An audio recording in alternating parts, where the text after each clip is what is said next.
I wanted to visualize the growth of Gothenburg, and this is only the central part of the city, but it's about the growth for the nearest 20 years in our city, and this represents perhaps 1/3 of the total growth, because in 2035 we're going to be at least 170,000 more people in Gothenburg city, which makes even with the development we have today, just a straight line, we will be very many more people in Gothenburg. And that is a good thing, because water in Gothenburg is, of course, doing a SWOT analysis is a threat, but also an asset. But the threat side, we can finance measures against high water levels with what we're building, because we're building a lot in central Gothenburg for the coming decades. Gothenburg is, by European standards, very much a sprawled city, very spread out and very car dependent, almost to American standards. That means that we need to grow, we need to densify, we need to build new city in the city center. We have made a work through 2011, 2012, with a vision for the river city, as we call it, the central parts of Gothenburg, adjacent to the river, and we'll build for at least 40,000-50,000 people here to work and live.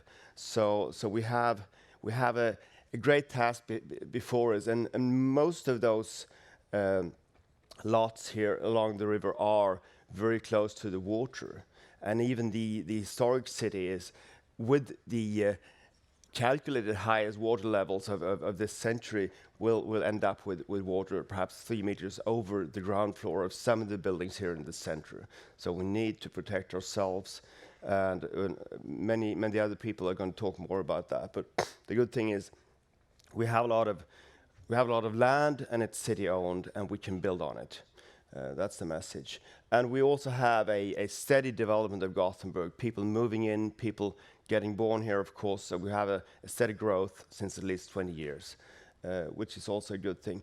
The key area for our development right now is Frihamnen, or the free harbor. This is an empty area today, and this is where we're focusing right now, to build near the water, to build dense and to build green.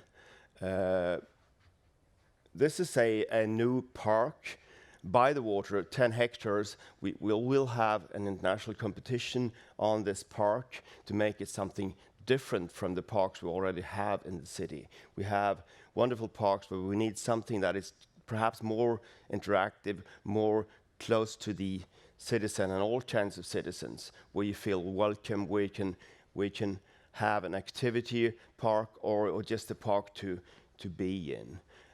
We're also building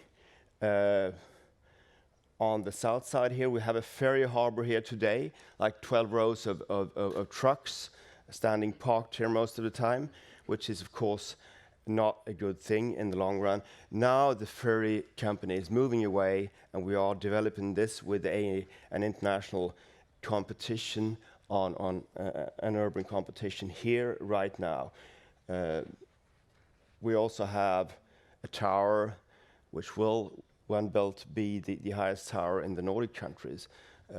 So right now, development is booming, and it's focusing on the central city, which makes the river and the old parts along the river changing very rapidly, because we have in Gothenburg a sort of tradition of the river being the backside of the city, where everything industrial, everything dirty, everything not so nice happens.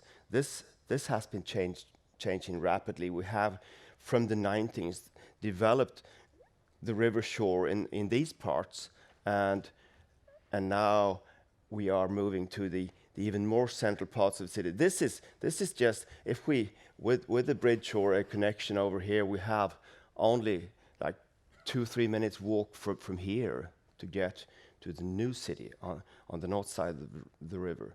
And that's a challenge, and it's also an opportunity to reshape Gothenburg in a way.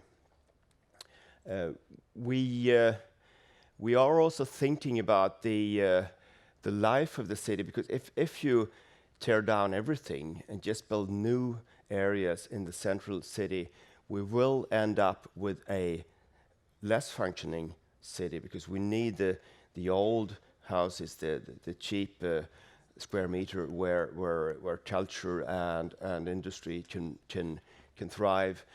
So with this area here, up here, Ringön, we're working in order to achieve a slow change, where we still have those cheap locations for new industry and for culture and for whatnot.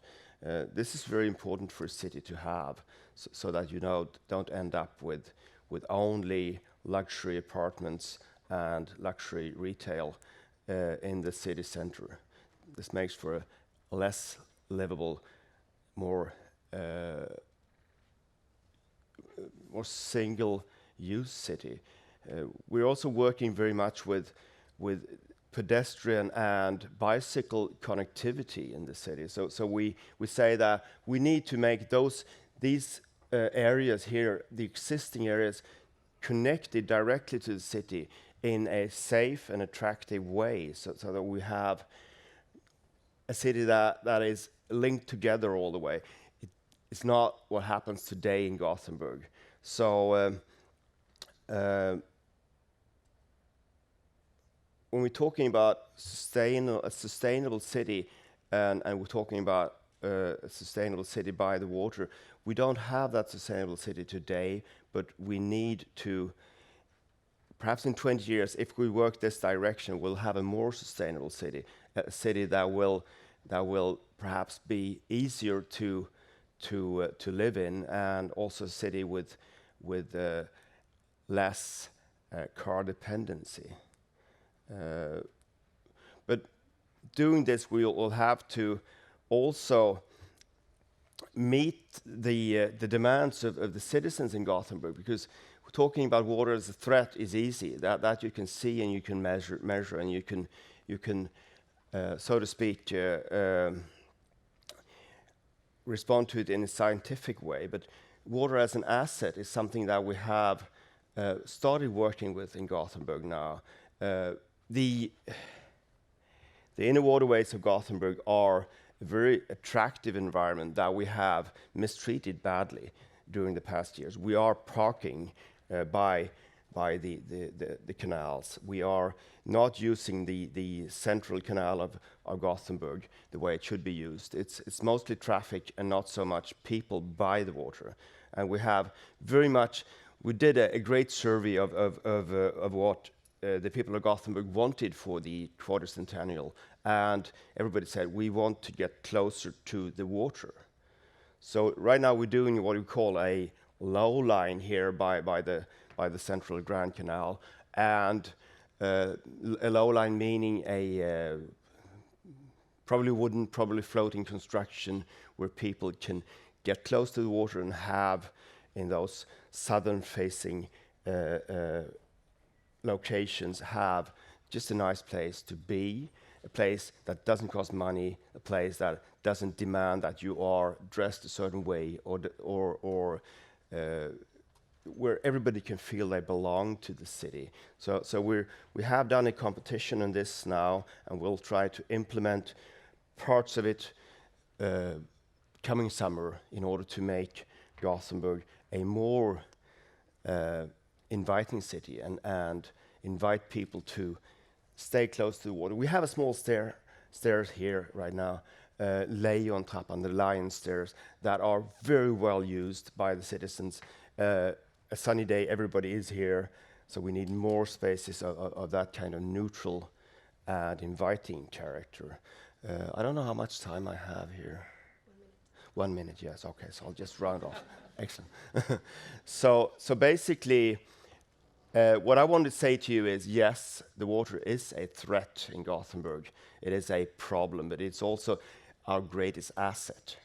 This is why people love the city. One of the reasons people love the city is that we have the river, we have the inner waterways. We also have Säveån, which is a river going eastwards here, and we want to connect that by pedestrian paths by the river. We don't have that in Gothenburg. We have that in the adjacent cities. So if we can make a recreational path along the river all the way here. We've done it on the north side here. If we can do it all the way on the south side, connecting the parts of the city by the waterways, then we have achieved something. We're working on that right now, and hopefully we'll be there by 2021 when we have our quartercentennial anniversary. Okay, so thank you.